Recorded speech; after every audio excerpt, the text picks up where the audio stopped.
Funds may be expended during the 2021-22, 2022-23, 2023-24, 2024-25, and 2025-26 fiscal years.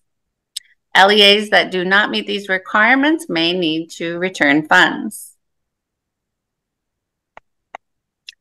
Local educational agencies must ensure that no employees were charged a fee for service allowable under Ed Code 4148080, D3, including but not limited to beginning teacher induction program costs during the grant period pursuant to this section.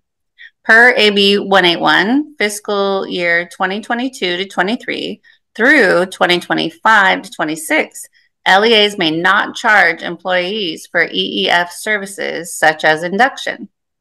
LEAs that do not meet these requirements may have to return all funds. I will now hand it over to Alexis to discuss audit findings and resolutions.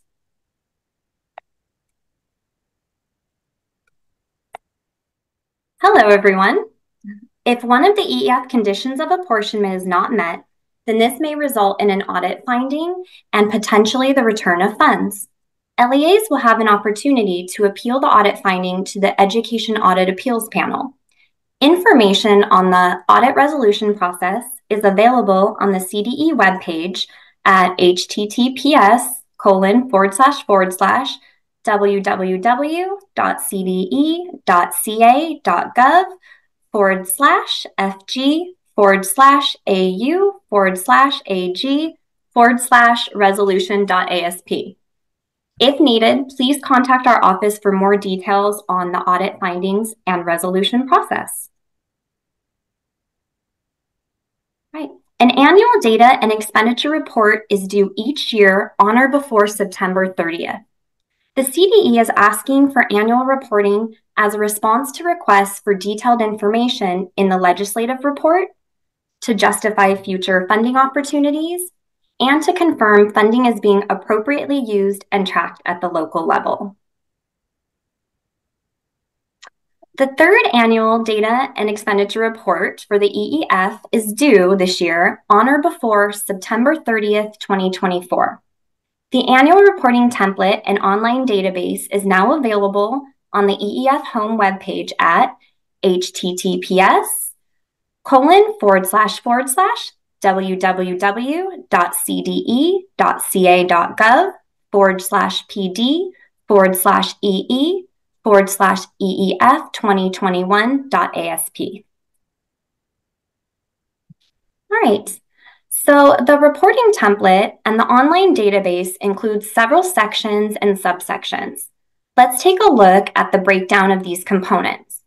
The initial sections are going to include the logon page and instructions, the EEF overview and contact information page, and the EEF services and purchases page.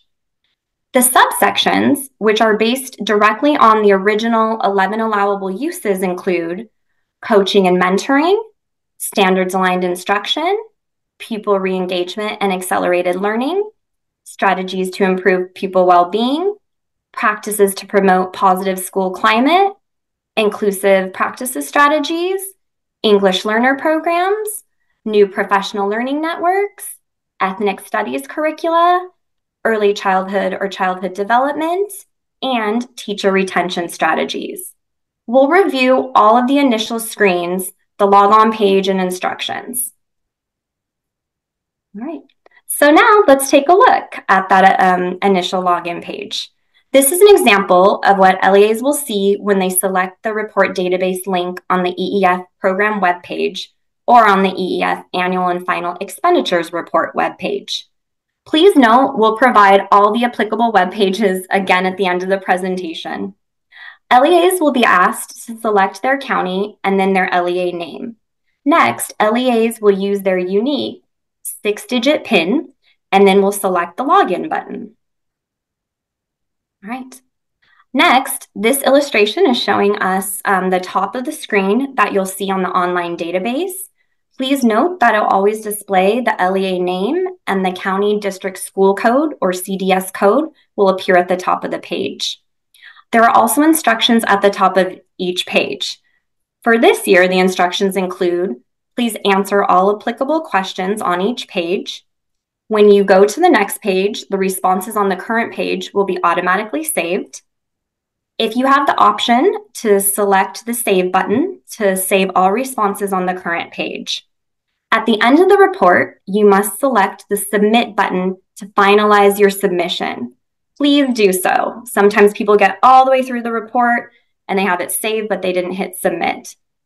Also, please note that any EF expenditures entered in one section will not be re-entered, and please enter only expenditures for the 23-24 school year. All right, now we're looking at screen 1, the overview and contact screen. In this screen, LEAs are going to see a box. It's titled EEF Total Allocation. This box will be pre-populated with each LEA's total EF allocation. Next, you're going to see the box titled Previously Reported Expenditures. This box will be pre-populated with each LEA's previously reported total from the last 2 years of reporting. LEAs will also see a box titled Remaining EEF Funds. This box will display the current amount of EEF funds available. Directly under the total EF allocation is the Program Administrator subsection. Please note the Program Administrator's email address will be used to notify the LEA that the report has been received by the CDE after the LEA submits the collection. All of the information of this subsection includes a first name, a last name, a title, office, your telephone number, the telephone extension, which is optional, and an email. All right. The second part of the EEF overview and contact information screen asks for the LEA's fiscal agent information. Please note that the fiscal agent is optional. If the LEA chooses to complete this section, then the fiscal agent will be included on all communications regarding the accounting for EEF. All of the information in this subsection includes a first name, a last name, title, telephone number, telephone extension, which is optional, and an email address. All right. Next, the EEF Services and Purchase section asks LEAs to identify purchases made with EEF that supported professional learning offerings. This subsection requires LEAs to provide both narrative information as well as expenditure amounts for books, training materials, and other materials purchased under the allowable use of funds. Specifically, it asks LEAs to provide information about the materials purchased and the vendors they were purchased from. Please note that the system will populate the total amount for this subsection near the bottom of the subsection. At the end of the books and materials purchase section, there will be a pre-calculated total with each LEA's current year for books and material purchases. Next, LEAs will see a box titled Previously Submitted Purchases Total. This box will be pre-populated with LEA's previously reported total from books and material purchases from last year's reporting. LEAs will also see the box titled Overall Purchases Total, all reported years. This box will display the overall books and materials purchases amount for all of the years reported. All right, the second part of the EEF Services and Purchases screen asks LEAs to identify additional expenditures made with EEF that supported professional learning offerings. This subsection requires LEAs to provide both narrative information as well as expenditure amounts for staffing and benefits that were supported with EEF. In the narrative box, LEAs should provide information about existing staff salaries and benefits that were supported with EEF, as well as titles and basic duties. This part also requires LEAs to support expenditure amounts for travel and per diem stipends, substitutes, and indirect costs. At the end of the EEF additional expenditures section, there will be a pre-calculated total with each LEA's current year for EEF additional expenditures. Next, LEAs will see a box titled Previously Submitted Totals. This box will be pre-populated with each LEA's previously reported total from the EEF expenditures section. I've had a few questions actually in this section regarding where coaches and mentors belong. They can be reported in the coaching and mentoring section under coaches and mentors, or they can be reported here. It is up to the LEA to decide where to report. Just be sure not to account for them in both sections. The way the database is set up is you only add one expenditure once. It counts everything one time and totals it. All right, next, the third and final part of the EEF services and purchases screen asks about major activities supported by EEF. This subsection is important because it provides LEAs with the opportunity to report on and elaborate on how they used EEF to promote educator equity, quality, and effectiveness. Please note that this should be a concise summary as the maximum character limit is 1,500. All right, the next part of the database includes a list of subsections tied to the 11 allowable uses for EEF. AB 181 added one additional area for beginning teacher retention and support through teacher and administrator induction programs for the 2022 through 2026 fiscal years. This section asks LEAs to indicate which, if any, of the following categories their LEA had EEF expenditures in for the current reporting year. The 11 allowable use categories include coaching and mentoring, standards-aligned instruction, people re-engagement, people well-being, positive school climate, inclusive practices, English learner programs, professional learning networks, ethnic studies, early childhood development, and teacher retention strategies. It is important to pay particular attention to this section and to make sure to select yes next to any of the allowable use categories that were funded through EEF this year. Please note that the system will only take LEAs to the subsection reporting screens for the categories in which they select yes. If for some reason an LEA did not spend any EEF funds in the 22-23 fiscal year, then the LEA will select no for each subcategory. If you did not spend money last year, you can select no for each one, and then that will take you directly to the final summary screen. We will display that later in the presentation. All right, so far we've gone through the initial screens for the annual reporting database. The next part of the database includes subsections tied to the 11 allowable uses for the EEF. Since all of the subsections are very similar, nearly identical, we're only going to review the very first one. We'll look at the coaching and mentoring section. This section asks LEAs for information related to coaching and mentoring activities that were supported by the EEF. This subsection requires LEAs to report the number of staff members who participated in coaching and mentoring, including teachers, administrators, paraprofessionals, and other classified staff. Please note that the box under staff type, labeled total number served, will be calculated automatically. Next is the optional narrative box that LEAs may use to provide details regarding EEF expenditures related directly to coaching and mentoring. Next, the second half of the coaching and mentoring section requires LEAs to provide expenditure amounts for specific allowable uses. The allowable uses related to coaching and mentoring include beginning teacher induction and beginning administrator induction, retaining teachers, efforts to diversify the workforce, and other expenditures. LEAs will also be asked to provide narrative details and describe their efforts to diversify the teacher workforce through coaching and mentoring. Please note that the system will populate an expenditure total near the bottom of the subsection. Also note that the diversifying the teacher workforce narrative box and expenditure amount only shows up in certain subsections. At the end of each allowable section, there will be a pre-calculated total with each LEA's current year total. Next, LEAs will see the box titled Previously Submitted Expenditures Total.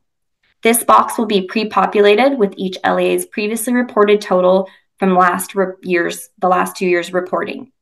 LEAs will also see the box titled Overall Expenditures Total for all years. This displays the overall expenditures total for every year reported. All right, the third and final part of the coaching and mentoring section asks LEAs if EEF services were provided by a vendor. If an LEA answers yes, then they're asked to include narrative information about vendors and providers, as well as the services that they offered. Right. Next, after LEAs complete all of the applicable subsection categories, the database will direct them to this final screen. At the top of the final summary screen, LEAs will see a box titled Total EEF Allocation. This box will be pre-populated with each LEA's total EEF allocation. Next, LEAs will see a box titled Previously Reported Expenditures. This box will be pre-populated with each LEA's previously reported total from the last 2 years of reporting. LEAs will also see a box titled EEF Remaining Funds. This box will display the current amount of EEF funds available. Next, the summary screen is for the 23-24 expenditures. You'll see that. It provides a breakdown of all reported expenditure totals per subsection. LEAs will see their total EEF expenditures broken down by fund category. Professional learning supplies and all 11 allowable subsections are reported. This is the final part of the summary screen, and it includes the narrative section for LEAs to complete only if the LEA's total reported expenditures were 0 for this fiscal year. Next, the summary screen shows the 22-23 expenditures. It provides a breakdown of all the reported expenditure totals per subsection. LEAs will see their EEF expenditures broken down by fund category. Professional learning supplies and all 11 allowable subsections are reported. All right. Next, in the summary screen, you'll see another section broken down for the 2021 through 22 expenditures. Again, just like the other ones, you'll see the total EEF expenditures broken down by fund category. This includes professional learning supplies and all 11 allowable uses. Next, this part of the final summary screen includes the summary of LEA EF expenditures by year, as well as the reported total overall expenditures. Finally, at the very bottom of the screen, LEAs will see an electronic signature box. This box includes an acknowledgement that states, "I hereby certify that, to the best of my knowledge, the information in this application is correct and complete. I ask the proposed project and commit my organization to completing all of the tasks and activities that are described in the application." The authorizing official is to acknowledge the statement and type their name in the signature field near the bottom of the screen. All right, so this is the last and final screen of the EEF database. The top of the page will display your LEA name and CDS code. LEAs are then directed to select the submit button to submit their collection. So please hit that submit button. Upon submission, each LEA will be given a confirmation number and provided with a printable version of their responses.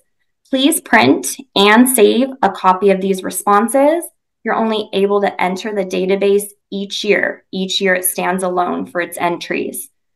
Please note that the program administrator's email address will be used to notify each LEA that the report has been received by the CDE. And now that was a lot. We'll turn back to Kristen for some EEF frequently asked questions and timeline information. Thanks, Alexis.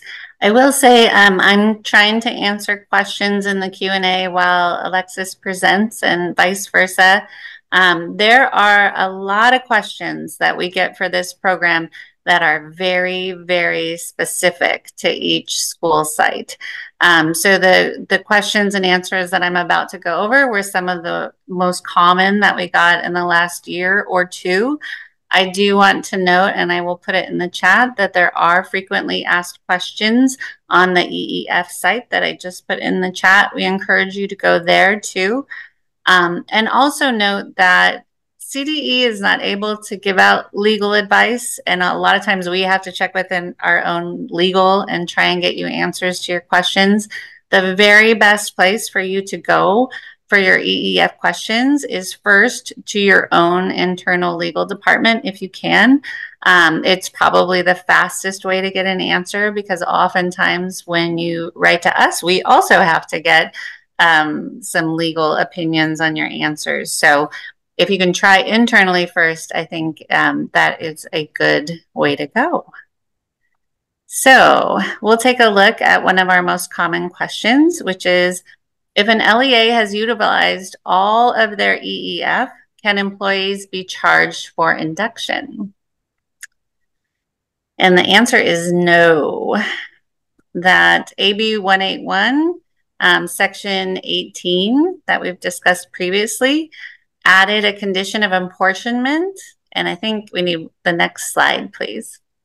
Added a condition of apportionment to Ed Code 41480 that states local educational agencies shall not charge their employees a fee for services under the 11 allowable uses of EEF, including induction program costs. Since this was added after the original statute date that created the EEF in AB 130, employees cannot be charged for induction from July 1st, 2022 through June 30th, 2026. And I believe I saw a question about that in the chat, so that should answer that question for you.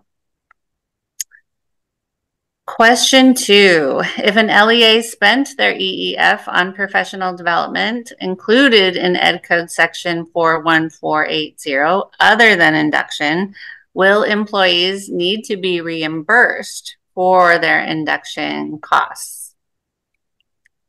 The answer to that is yes. Employees should be reimbursed if they were charged for induction between July 1st, 2022 through June 30th, 2026. This does not guarantee, however, that you will not receive an audit finding. So meaning if you reimburse your employees, you may still receive an audit finding, but it may assist in clearing that audit finding. Further, LEAs that charged induction costs to employees may be subject to returning the EEF funds to the state. Again, it was one of the conditions of apportionment not to charge employees for those uses. Okay, question 3. Can county offices of education use the educator effectiveness funds to support professional learning for employees of their local districts? And the answer is yes. Educator effectiveness funds distributed to county offices of education can be utilized to support professional learning for employees of their local districts. All right, and question 4. If an LEA finds that their teachers self-funded EEF-related activities, would it be appropriate to reimburse them? Yes, it would be appropriate to reimburse employees that self-funded activities that are included in the 11 allowable uses of EEF. However, this does not guarantee that the LEA will not receive an audit finding, but it may assist, again, in clearing the audit finding. Furthermore, LEAs that charge for induction costs to employees may be subject to returning all EEF funds to the state. All right, let's look at some important dates. First, between January and May of 2022, the CDE released all of the educator effectiveness funds to LEAs. On or before March 31st of 2023, LEAs must have developed and adopted a plan, which needed to be presented in a public meeting, delineating how EEF would be spent. Once again, please note that the local plan is subject to an audit. Finally, on or before September 30th, LEAs should complete their annual reports and submit them to the CDE via an online database. Remember, the EEF statute, AB 181, requires 2 reports. LEAs must report EEF expenditures on or before September 30th, 2023 and September 30th, 2026. The CDE is encouraging annual reporting as a response to requests for more detailed information in a legislative report to justify future funding opportunities and to confirm funding is being appropriately used and tracked on the local level. Another thing to note about the annual reporting is that in the system, it is subtracting each year from your overall amount of EEF that was received. So you want to do the annual reports so that your totals are correct at the end of each year. So here are some useful web pages. First is the EEF Home program page, and we've gone through this website a couple of times. I apologize that I have to spell these out, but for accessibility reasons, I'm going to have to do it. I'll do it quickly. So that main homepage is https://www.cde.ca.gov/PD/EE/EEF 2021.asp. You can also visit the EEF 2021 Frequently Asked Questions webpage at https://www.cde.ca.gov/PD/EE/EEF 2021 FAQ.asp. For more information about the fiscal piece of EEF, our colleagues in the School Fiscal Services Division have created a webpage at https://www.cde.ca.gov/FG/CA/educator-effectiveness.asp. And then finally, to join the EEF 2021 listserv, please send a blank email message to join-EEF2021 at m, like Mary, list.cde.ca.gov. Whew, that was a lot. And there's more. For fiscal questions, including allocations and audits, please feel free to contact the School Fiscal Services Division at CDE directly at caar@cde.ca.gov.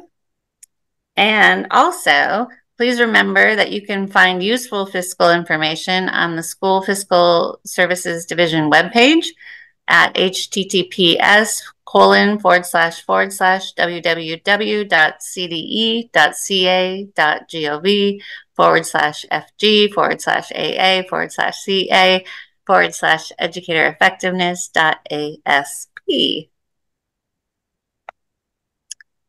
And again, for program information, always feel free to contact our EEF team, Alexis and I, through the Teacher and Leader Policy Office in the Professional Learning Support Division at CDE.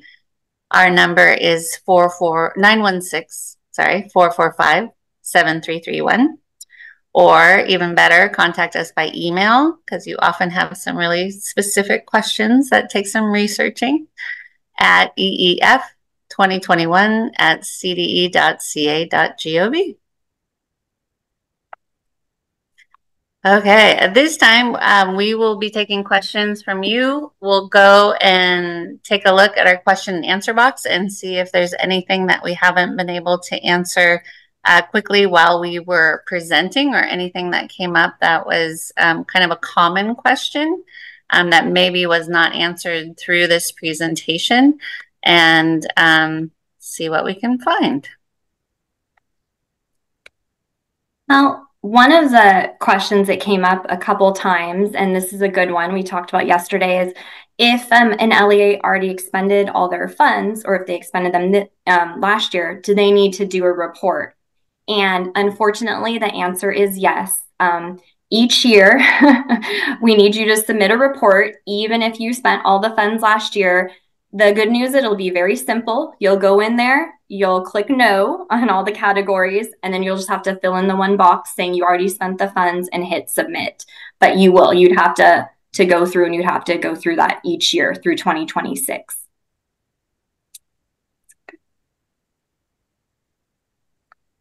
Oh, this is another one that's come up a few times. If we understand that for many reasons, the original EEF plan that you submitted and got approved by your board may need modifications. That's completely fine.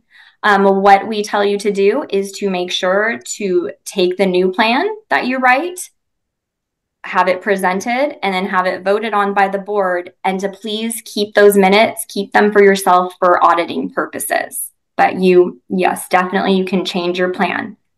Things change. This presentation, I'm seeing when's the recording going to be available. The recording itself, the video, will be in the web in a few weeks. But right now we have the presentation in a Google folder. And also I will email out tomorrow to the listserv. I will email out the link to the presentation as well. So you don't need to wait for the video. You'll have the presentation available for you, but that'll be up on our webpage in a few weeks after that. There's a question here from Adele that says, do substitute teachers fall into any of the 11 allowable funding groups? We've been conducting trainings to assist substitutes to better prepared in the classroom, but we are not using EEF because there's no language involving their classification. And I think on this one, Alexis, didn't we find out that they have to be like existing employees? Yes. So they wouldn't qualify, like their own training would not qualify, I believe, as an EEF expense. Yes, that's what we have been told. Yes, as existing, that is part of the statute. Yes, but kudos to you, very important. Yeah, it's very important. I agree. I'm glad you're doing that. Unfortunately, you can't charge it to EEF. Yeah. Good question. Oh, there was one, and we had it in the presentation, but I saw one I think in the Q&A and maybe in the chat, but it was about if they've already spent out all of their funds for induction, do they need to still ensure that their employees are not paying for induction? And yes, unfortunately, or fortunately, it's one of the conditions of apportionment. So yes, even if you've spent out those EF funds, we want to make sure any services that could be paid for with these funds are not being charged to staff. There's a question in there, Alexis. It says, in fields that are not required, can I add NA? It allows you to do that, right? Yes, definitely. And then I think the next one kind of goes with it, which is what happens if we do not need to spend money on EL and never address that section? Then they would put NA or zero costs for that, correct? Exactly, yeah. And you don't have to, there's 11 allowable uses. They're very open uses. So yeah, you don't have to necessarily, spend in each one. You can choose according to your plan and your local educational agency needs. And then thank you. I saw that we have the Google Drive link back in there for anyone who missed it in the beginning. I think these were some great questions. As Kristen said too, we have the frequently asked questions page up, and we are always available by phone. And quickest response, the EEF mailbox, eef2021@cde.ca.gov. More than happy to answer any of your questions. And yes, if you're missing a pin or if you lost your pin, email us, we'll get it to you. Don't worry. I think we had a question earlier, and forgive me if you already addressed this, Alexis, but I saw one in there about if they needed to go back in and revise a previous year's reporting. Yes, thank you, Kristen. That's a great question. And I answered one, but it's great to say it to everybody. Yeah, I've been contacted by a few people. Just so you guys understand, the database each year sits on its own. So there are ways to make revisions. What we're going to do is if you have a mistake from last year or previously reporting, email us at the eef2021.cde.ca.gov mailbox. We're going to open up a revision period. So after this database closes for this year, September 30th, our revision period is going to be October 14th through November 15th for a handful of LEAs that, sometimes you key in the wrong number, you make a mistake. So just let us know, and there's a way to go back and revise that. We're going to reopen it up so y'all can do it yourself and then certify it. But yeah, there's a way to correct. Mm-hmm.